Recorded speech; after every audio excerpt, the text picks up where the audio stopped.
सबसे पहले मैं एक सूचना देता हूँ। फिनिक्स जीएस क्लासेज ऑनलाइन और ऑफलाइन दोनों की शुरुआत हो गई है। जो लोग इंटरेस्टेड हो ऑनलाइन क्लास या ऑफलाइन क्लास के लिए वो मुझे कांटेक्ट कर सकते हैं। मेरा नंबर है 9308897507। आज का जो वीडियो मैं बना रहा हूँ वो खासकर महिलाओं के लिए क्या इसमें अपॉर्चुनिटी है और महिलाओं को कैसे इसमें इंटरेस्ट होना चाहिए और क्यों होना चाहिए, उस चीज़ को ध्यान में रख करके मैं ये बना रहा हूँ। सबसे पहले तो जो भी लड़की या जो भी महिला, चाहे वो घरेलू महिला हो, शादीशुदा हो या अनमैरिड हो, जिनकी उम्र 20 साल से लेकर के 40 साल के बीच है और ग्रेजुएशन कर चुके हैं, मेरे ख्याल से उन्हें एक बार बिहार एसआई का कंपटीशन ज़रूर देना चाहिए। जो SC ST के उनके लिए 42 साल एज है, लेकिन जनरल और OBC के लिए 40 साल एज है। ग्रेजुएशन कोई भी हो, BCom हो या BBA हो, BCA हो, साइंस से हो, आर्ट्स से हो, कोई भी हो, ग्रेजुएशन सिर्फ होना चाहिए। किसी भी रिकॉग्नाइज, किसी भी मान्यता प्राप्त विश्वविद्यालय से ग्रेजुएशन होना चाहिए। इसके अलावा 155 सेंटीमीटर हाइट होना चाहिए।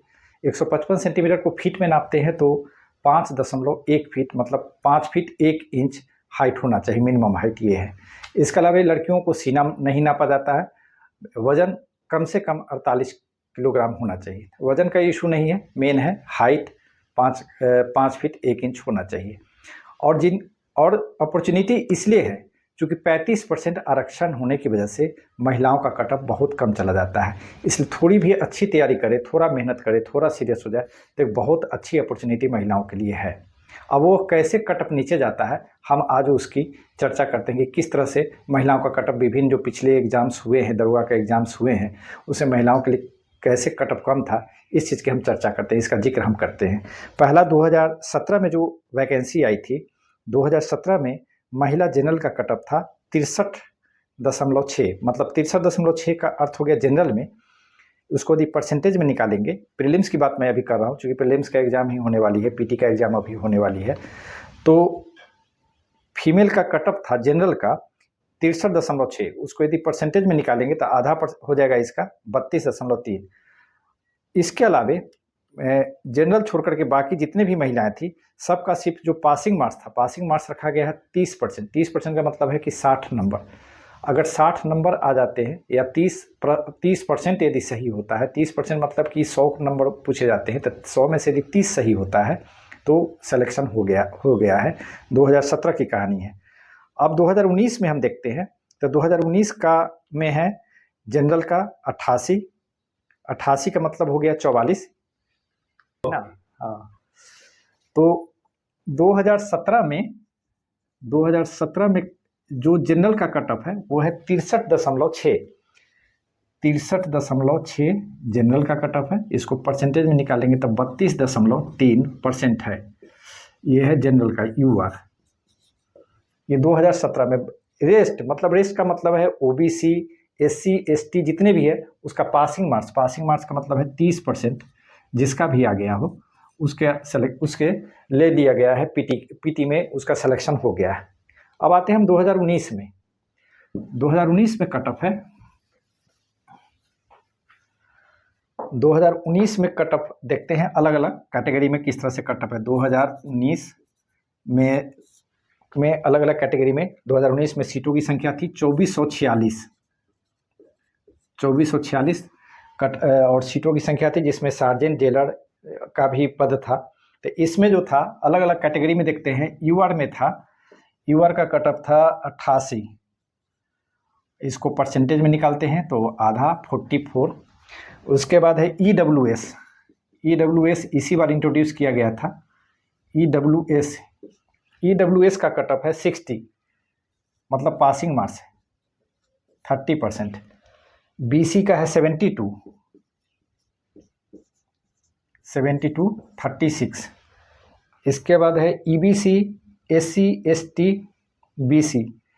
EBC मतलब अति पिछड़ा, और SC का 60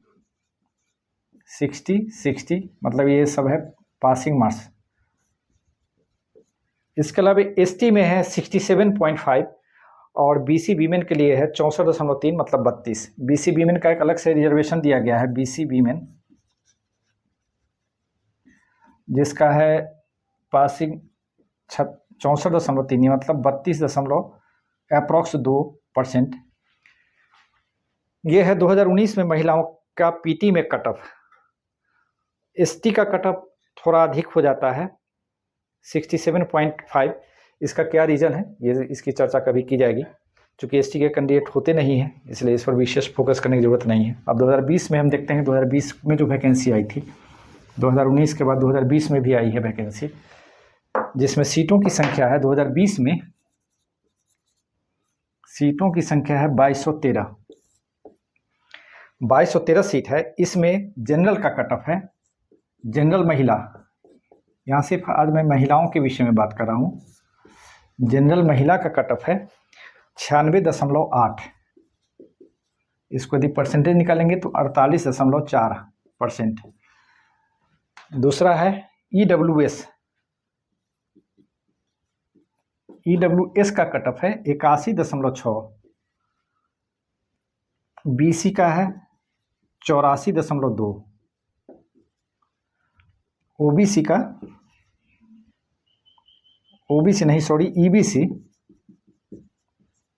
ईबीसी का है 70.2 और एससी का है 60, एसटी का 76.8 और बीसी महिला का है जिसका 3% रिजर्वेशन रहता है, इसका कट ऑफ है 77.4। परसेंटेज निकालेंगे तो इसका आधा कर देना होगा। आधा इसलिए करना होगा कि ये 200 मार्क्स का है ये नंबर, जबकि क्वेश्चन परसेंटेज में आधा होगा 100, चूँकि परसेंटेज 100 में निकाला जाता है, इसलिए परसेंटेज निकालेंगे तो 40.8, 42.1, 35.1, यहाँ 30% और यहाँ 38.7%। इस तरह से परसेंटेज में है। ये परसेंटेज का मतलब है 48.4 का अर्थ है कि इतना प्रश्न यदि बनाते हैं 100 में से 48.4 मतलब 49 प्रश्न यदि सही होता है तो जनरल कैटेगरी में सिलेक्शन पीटी में हो गया है। ईडब्ल्यूएस में मात्र 40%, बीसी में 42%, ईबीसी में 35%, एससी में 30%। इस परसेंटेज का अर्थ है 48, 40, 42, 35, 30, 38। इस परसेंटेज का अर्थ है कि 100 में से यदि इतना क्वेश्चन बनाया गया मतलब 49 क्वेश्चन, 40, 42, 35, 30, 38 क्वेश्चन, तो उसका पीटी में सिलेक्शन हो गया है।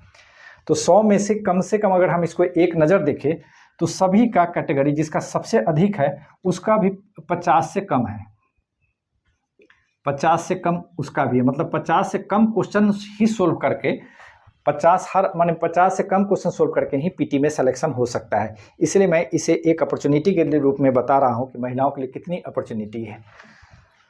अगला हम देखते हैं 2023 में सीटों की संख्या थी 1275।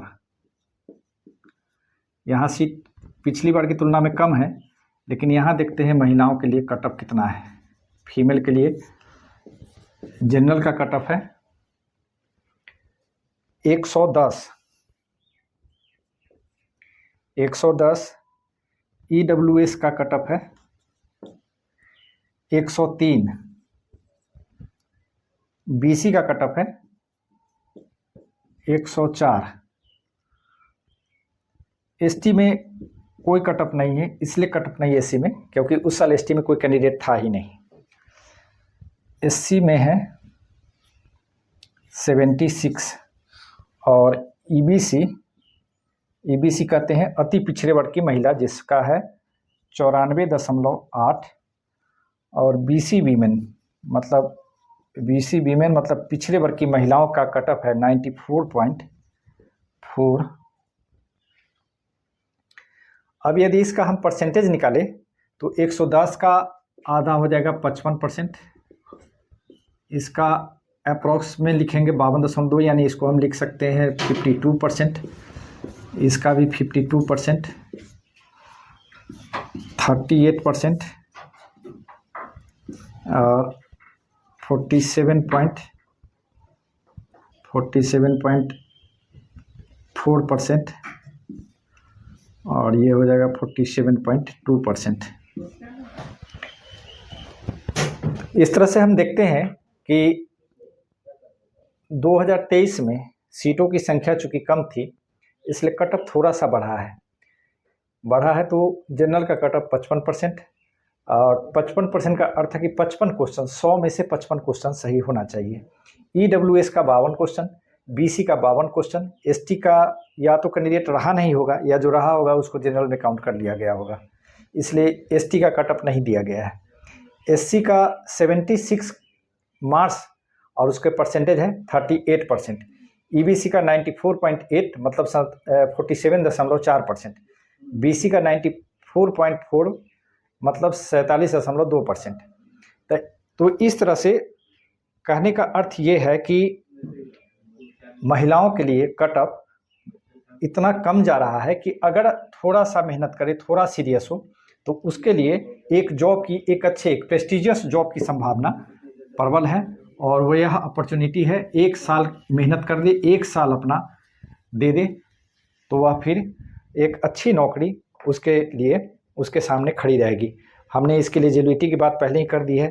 क्वालिफिकेशन चाहिए, ग्रेजुएशन, किसी भी मान्यता प्राप्त विश्वविद्यालय से ग्रेजुएशन चाहिए, आर्ट्स, साइंस या कॉमर्स में, BCom, BA, BSc, BBA, BCA, BTech, कोई भी डिग्री है इस तरह का समकक्ष डिग्री, ग्रेजुएशन या समकक्ष डिग्री होना चाहिए।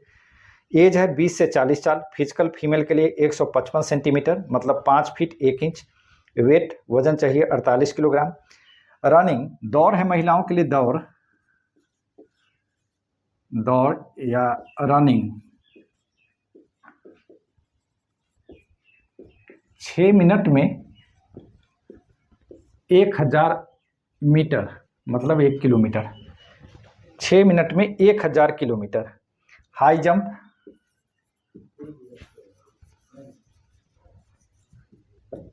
है 3 feet, high jump 3 feet. Long jump 3 feet,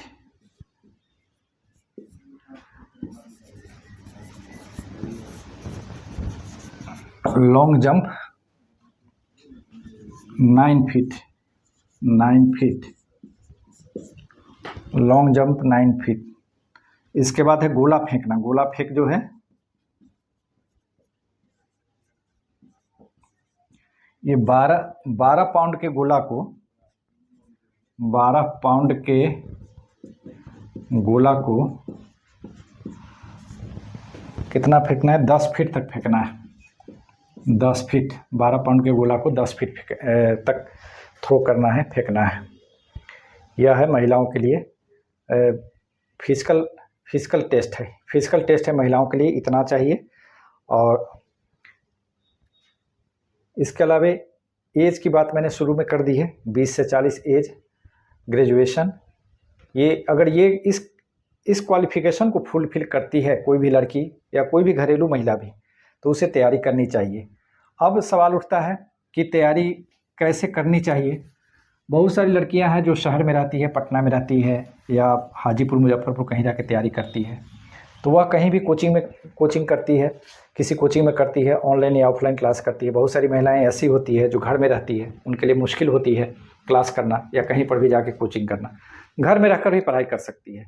उसके लिए सबसे पहला ज़रूरी तो ये है कि आप एक स्टैंडर्ड बुक खरीद लीजिए। जो बुक्स चाहिए इसके लिए उस बुक्स को खरीद लीजिए, उस बुक्स की प्रैक्टिस करिए, और फिर अगर संभव हो तो चाहे जहाँ पढ़ें, आपके नियरेस्ट अगर कोई कोचिंग इंस्टीट्यूट है, जो बढ़िया कोचिंग इंस्टीट्यूट यदि आपको लगता है, तो वहाँ जाके पढ़िए, या कहीं ऑनलाइन क्लास है वहाँ करिए। मैंने अपने ऑनलाइन क्लास की चर्चा कर दी है। यदि आपको लगे कि मुझसे जुड़ना चाहिए तो आप मुझे कांटेक्ट कर सकते हैं, मैंने अपना नंबर दे रखा है।